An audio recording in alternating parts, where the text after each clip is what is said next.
Het is zo spannend. We hoopten natuurlijk op 20.000 jassen. En we gaan nu zien of dat ook echt gelukt is. Ja, we gaan ze erbij halen. Kijk, daar zijn ze. Manon Machiels van de Stichting Samen voor Maastricht en de gedeputeerde Max van Kallenberg. Die is ook nog lekker even gebleven tot het einde van de show. Ja, ze zijn gearriveerd, dames en heren.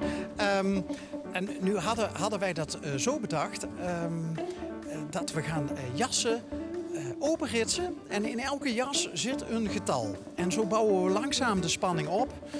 Zodat uiteindelijk Manon de laatste jas gaat openritsen. Dus ik zou willen vragen, Marjolein, probeer jij die gedeputeerde eens zover te krijgen dat hij het startschot geeft? Nou, ik wil allereerst om de spanning een beetje op te voeren. Jerome, mogen wij een roffel? Ja, een roffel. Oké. Ben je er klaar voor? Ja?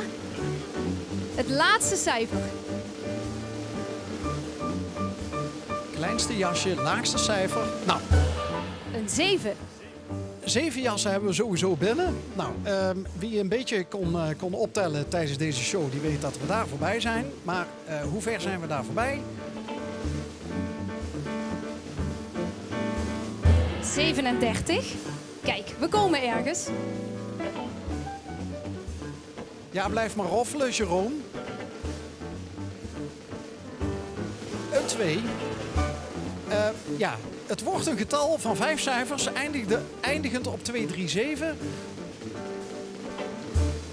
Eindigend op 5237.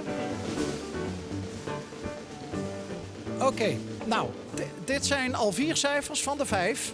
We weten waar het op eindigt. Manon, mag ik jou dan verzoeken? Of zullen we nog even wachten? Nee, we gaan het toch doen. Manon, rits de jas open of knoop hem open. Een heftigste roffel die je hebt, Jerome. We hoopten stiekem op 20.000, ergens in de 20.000.